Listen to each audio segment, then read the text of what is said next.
Hello, welcome to the American Business Podcast, the voice of American business. I'm welcoming you, episode 61. Thank you for being with us. Today's number is 23. This is the average hourly pay for interns in the US. And thanks to our partnership with missionstatements.com, today's code is I praise loudly, I blame softly. Well, we are excited today. We have a great guest, and we're going to get the conversation started. Let me invite our guest today, and we can have our conversation started. All right, that's great.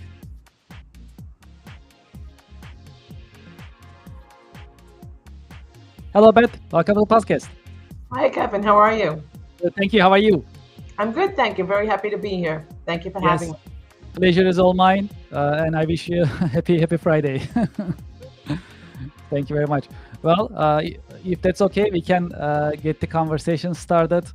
And we have a lot to learn from you today, especially about Career Day Inc. That's a great opportunity to talk about Career Day Inc. and promote Career Day Inc. and its benefits and activities. And I'm also happy to be part of it. But let's get the conversation started if that's okay. So, Sure. for our audience and for our listeners, would you please introduce yourself and Career Day Inc. briefly? Thank you. So I'm Beth Buckheister. I'm the Executive Director of Career Day Inc. We bring career choice awareness to high school students to inspire them, give them confidence that the future is attainable, there are opportunities for success, and there are opportunities right here on Long Island, which I know that you're very involved with, Kevin.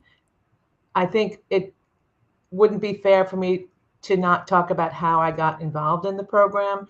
And even though it's not a pleasant conversation, it is one that I've always been told is important to share.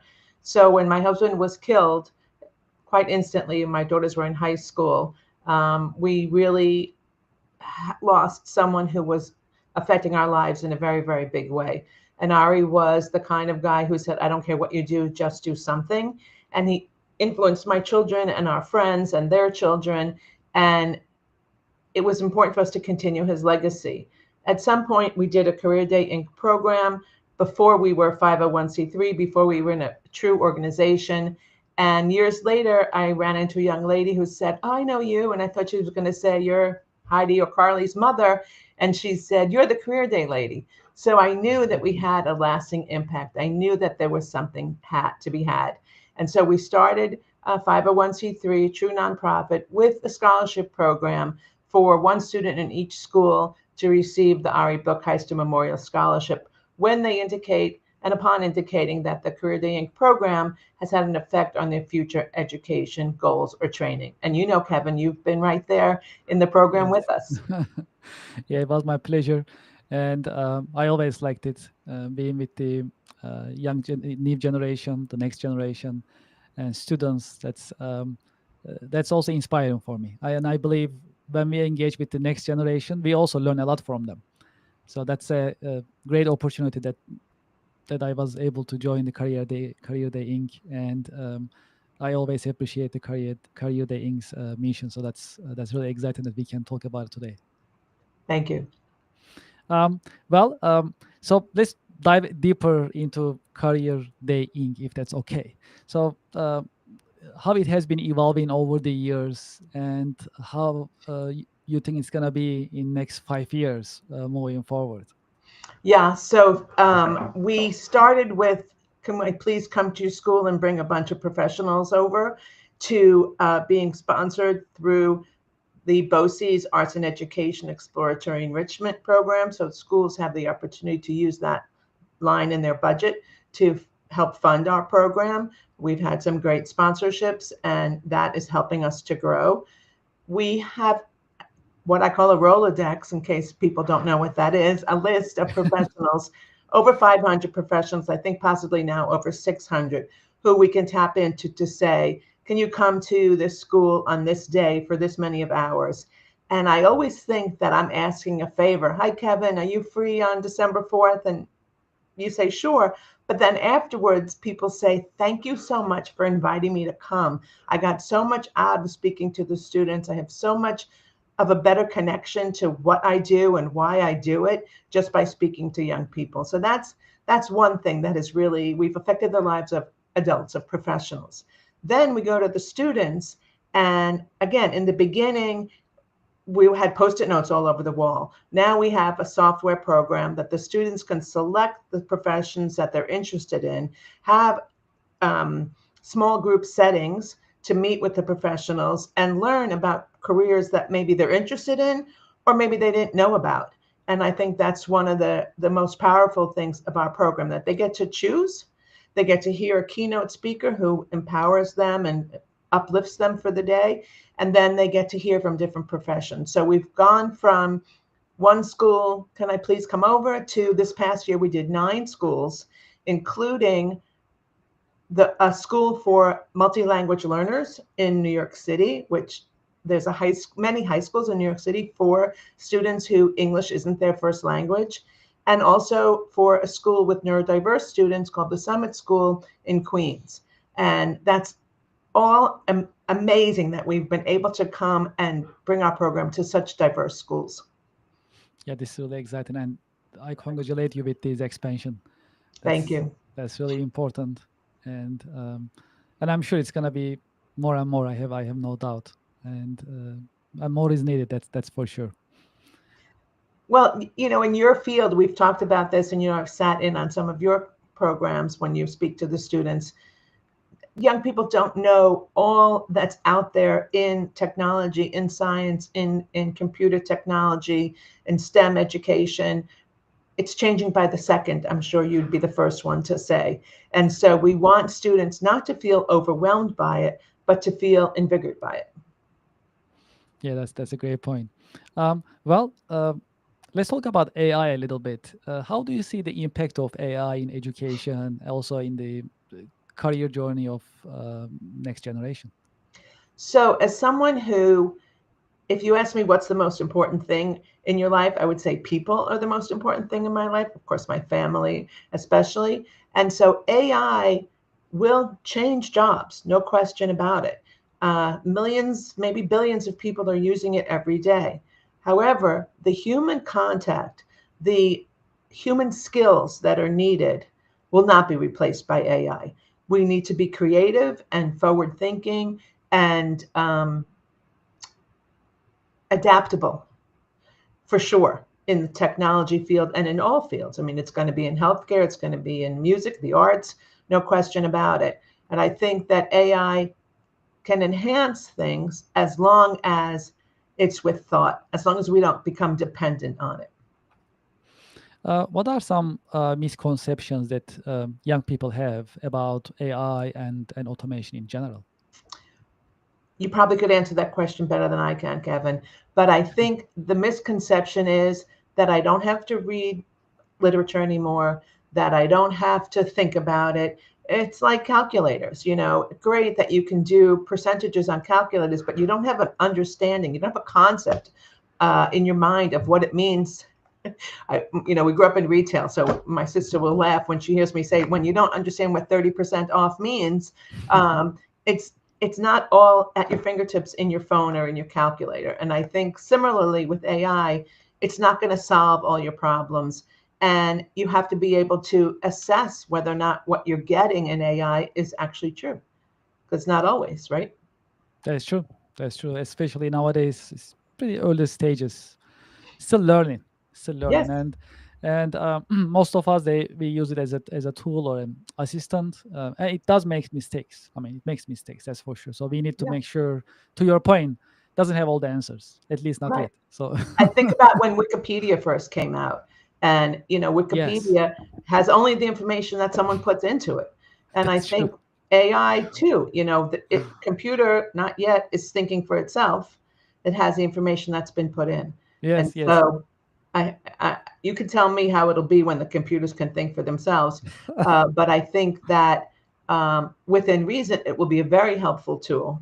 And I think it doesn't take the place of interpersonal contact. Yeah, absolutely. And to your point, just when I was in college, what is it, like 25, 30 years ago. And the internet just started, right? To your point, the Wikipedia and others. So that was the confusion. When you are doing academic research, you just don't use just internet, whatever you see in the internet, right?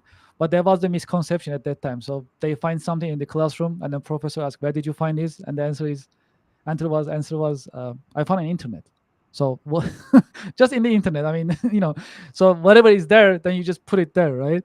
So which was wrong. But I'm saying it's a similar situation right now. So for the AI, it's in the beginning of the these are the early years for AI, so it does make mistakes, and everything that we get from AI is not correct. Just like early stages of using just Google or Wikipedia.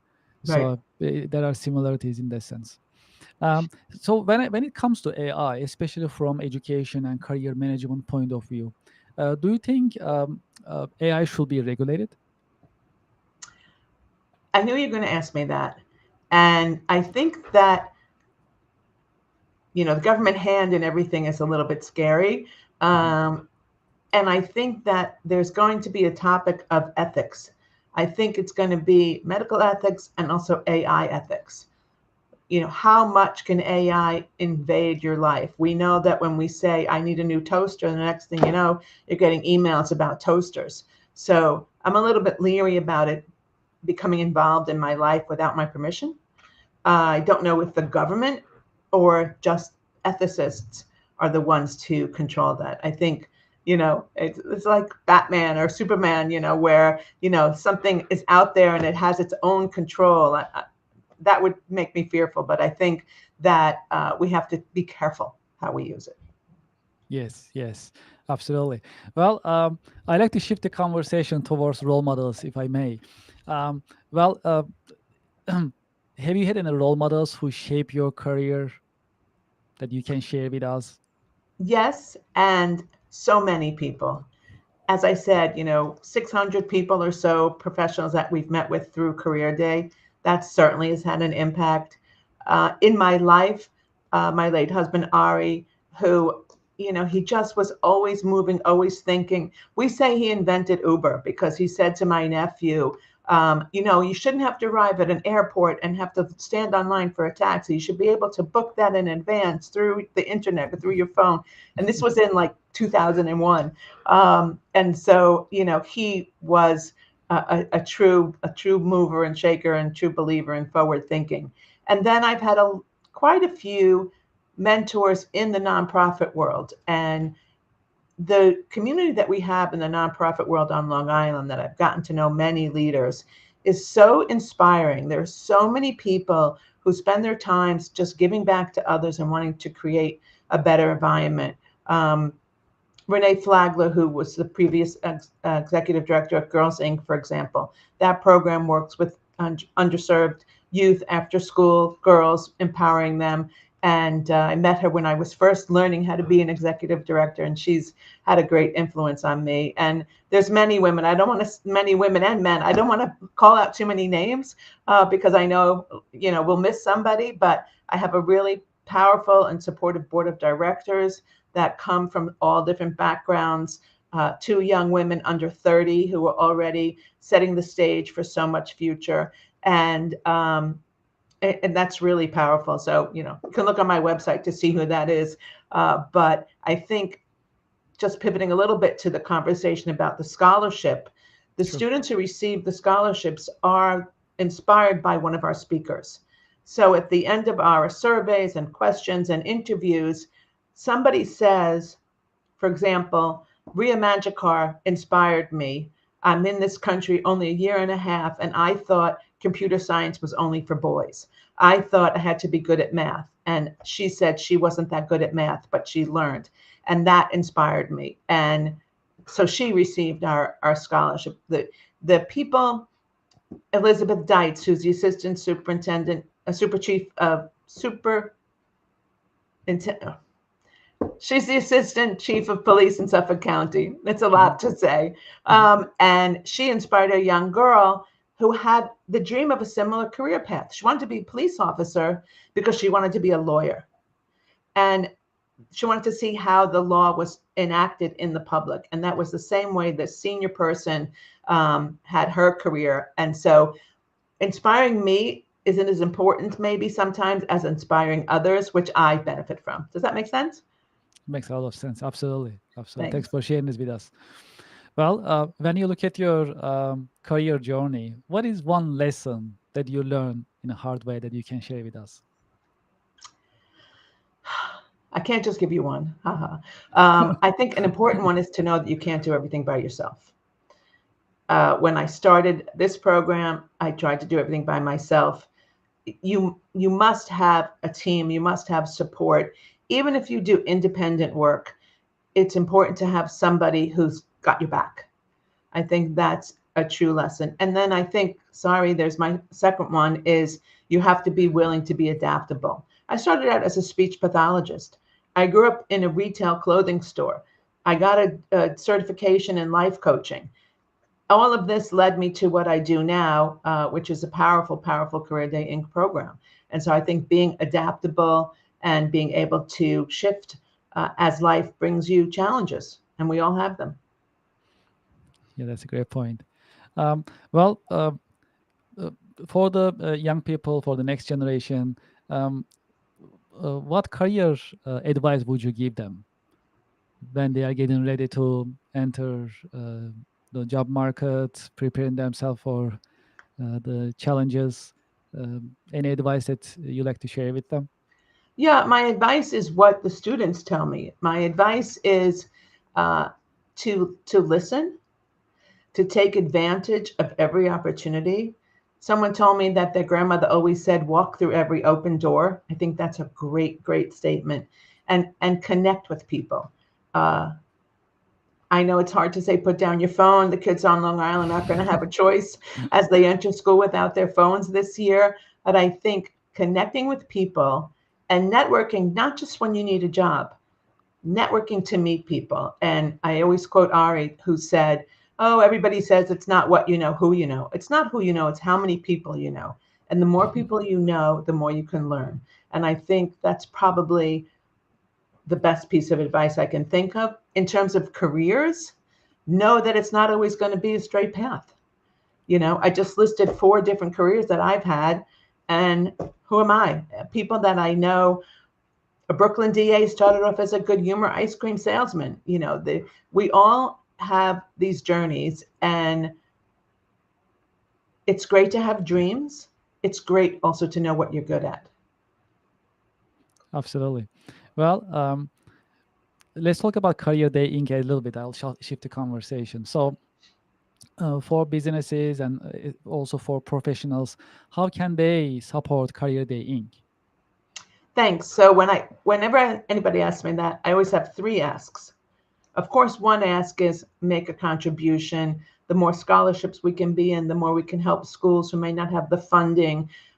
We have only one paid employee who does all the marketing and graphics and emails, and me and the board. So I would love to be able to have a staff to truly grow, to truly be able to be in as many schools who would benefit from our program, which is all of them.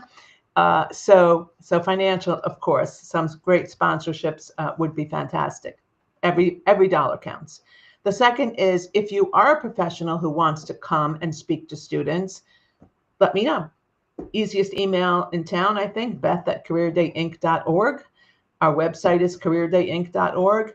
And I think that people find that it's a great day, a great way to spend your time. A woman who spoke recently said, "You have to come. You won't believe how good it is. It's great speaking to the students." So I'm very proud of that. So if you want to be someone who helps us to bring career awareness, career choice awareness to students, please do. And the third thing, which is probably the most important, is introduction to schools, because schools are very protective, and I understand why. And I would like to be able to help them see that a program from the outside can enhance what they are already doing at the school. Give the guidance counselors the chance to be guidance counselors without trying to plan a huge program like this. And we find ways to support the academics in the schools so that again, I'm looking at you, so I know your field, the science or the math or the technology teachers get to have someone come into the school and say, yes, you do have to know this because XYZ in the real world. And people have commented, students and professionals and teachers alike, that that's a huge contribution. So finances, participation, and schools. Yes, absolutely. And from my experience with Career Day Inc., when I was talking to students, I was also amazed at their enthusiasm about learning. They ask great questions, and some of them they have very specific interests in certain fields. Some really into finance, some really into technology. They ask great questions, and that's pretty impressive. I mean, the research that they made before we meet, and they have like set questions. Some and most of them were great questions, by the way. Yeah. I That was think really people impressive. count I think people count out high school students too much. I think we expect from them and they deliver. Yes? Yes, yes. Yes. So, I mean, in that sense, it's really good. And you also understand their questions in their mind, also their worries when they are getting ready for college or for job market. So, what is in their mind, what they are thinking, the questions that I got about AI, how to be prepared. Are we gonna? One of them asked me like, are we gonna be able to get any jobs? AI will take over everything. Like that was a question that I got. It was a great question, like rightly so. I was pretty surprised too with the question, so I tried to answer as much as I could. But then you can understand like what they are thinking, what is in their mind, their psyche. So that was also educational in that sense for me, at least. I was able to connect with the next generation right there. One of the best comments that we receive from students, not just one time, that we received many times, Mhm. is thank you so much for letting me know I don't have to have it all figured out right now. The pressure that the kids are under between, scholarship programs and schools and extracurricular activities, Mhm. I think that's a huge thing to have the students say, "Oh, you told me I could breathe. You told me I don't have to have it all figured out. That you didn't start out at the top of your career. That you have to build it." And I have to also say, we're working with Nassau Community College to try and do a scholarship program together to let students know also, whether it's Nassau or Suffolk or any of the other local state schools, you don't have to leave home immediately if you're not ready. Save money, stay home, figure it out. And then if you want to go to, the Big Ten or whatever schools it is, you still have plenty of time to do that. I think students underestimate the value of some of our local institutions, and I think we should we should focus on that, and we should focus on industry on Long Island very much. Are there any coming events that you like to announce to our listeners and Yeah, audience? yeah, thank you. So on August 21st, we're going to be at the President's House at Nassau Community College for our summer soiree. We're almost sold out, actually, because it's a limited space. But if someone is interested, please get in touch with me. You know what I said, Beth at careerdayinc.org. And I think we would love to have people really see what we're doing. And I think that coming after September, if you want to be part of a school program, again, that's what's going to be happening. We're going to be filling up for our registration. We already have, I think, 4 programs scheduled for the coming academic year. So amazing. Schools want us to Absolutely. come back. Yeah, that's great. Thank you for sharing this with us, and thank you so much for this conversation. Thank you for joining the American Business Podcast. We always welcome nonprofits, but then Career Day Inc. is an organization that I'm involved with, so I'm really happy to have you today. Thank you so much for being with us. Thank you, Kevin. Great to be with you. See you soon, I hope. Yes, looking forward to it, and I wish you a great weekend. Thank you. You too. Thank you very much, Beth. Well, to our audience and to our listeners, uh, thank you for your time and interest, and thanks for being with us today. I hope you liked today's episode. We had the episode 61 today. We just passed 60 episodes. That's really exciting. We have many more episodes lined up. Um, we're gonna be easily passing 100 soon. That's how it looks. Thanks to our audience, thanks to you, thanks to your support, as well as thanks to our guest who uh, who take the time and be with us in the American Business Podcast to share their professional insights and to share their professional wisdom. That's really really precious for us. We truly appreciate it. Would you like to be a guest in our podcast? Would you like to share your feedback, how we are doing?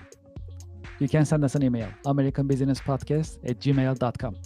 Also, we welcome sponsors and advertisers to the American Business Podcast. We are having more sponsors. We truly appreciate it, and we welcome more. That's for sure. If you like to introduce your product, your services, your brand, we welcome advertisers as well as sponsors to support the American Business Podcast, the voice of American business. If you visit our website, americanpodcast.tv, you'll learn about the coming podcast schedule. We publish it there. You can also learn about our podcast, our team, and how we are growing our audience and what is in the pipeline. As you know, last week we received our YouTube Silver Award because we passed 100,000 YouTube subscribers. Now we have more than 115,000. We truly appreciate your support. Thank you for your support. Thanks to our guests, our experts, as well as our sponsors and advertisers. We truly appreciate it. If you haven't done so, please visit our YouTube channel and subscribe. Share your thoughts. We have been talking about very popular subjects: AI, digital transformation, tariffs. Please share your thoughts. Put it in the comments in YouTube. Share your thoughts. Share it with your contacts. And this QR code is going to be taking you to our YouTube channel. You can just scan, and also you can invite your contacts as well. We truly appreciate it. Well, I'll also talk about the Connectional America Business Alliance, our monthly networking event. Well, the American Business Podcast is not just talk. We also like to act, and we like to create the environment for connections. That is why we created the Connectional America Business Alliance. We have networking events every month, and it is designed to connect businesses to each other and help businesses learn from each other. These are live networking events that we only allow 10 attendees, 10 businesses. And you'll be able to introduce yourself, your product, your services to thousands of the American Business Podcast listeners and viewers on YouTube, Spotify, and other social media channels. We have a limited seating available. You'll be in front of the American Business Podcast audience, subscribers, more than 100,000 subscribers that we have.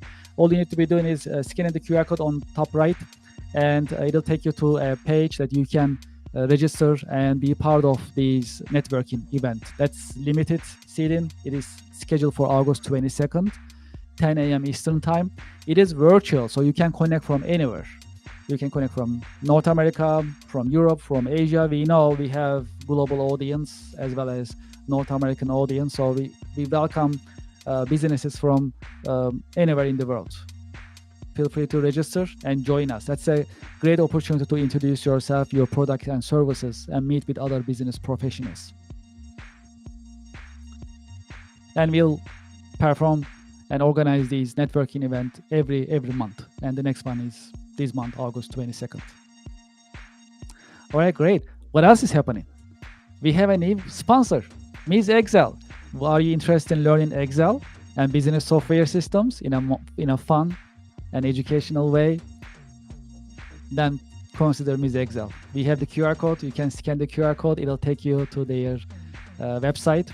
And please use this discount code ABP 2025. It'll give you additional discount that you need, and you can enjoy the education program, and you can also enjoy the discount that's coming through the American Business Podcast. As a matter of fact, the Ms. Excel company's CFO was our guest last week, and we had a conversation on how they design the education programs in a fun and enjoyable way. He talked about it, and we had other conversations as well about insights about the Ms. Excel company and their learning program. That was a really enjoyable conversation. That's in our YouTube channel if you like to watch and learn more about Ms. Excel. If you're in the market for ERP software, enterprise resource planning software for your accounting systems, you can consider iTech Consulting Company. They are specialized in SAP, Oracle systems, and they offer SAP and Oracle ERP software implementation, configuration, integration, and training services, as well as support. You can scan this QR code, you can learn more about the company, and if you're interested, you can contact them. If you contact them, make sure that you mention the American Business Podcast, and that's where you fund them for additional discount. If you're in the market for VPN software, you can consider IPVanish VPN software system. I also use IPVanish. It's a solid system. If you're in need of VPN software, please scan this QR code, learn more about the system. And if you're interested, please sign up and enjoy the VPN software system of IPVanish. Well, I'd like to thank you for your time and thank you for your interest. I'm looking forward to seeing you all at the American Business Podcast, episode 62. Have a great weekend. Thank you.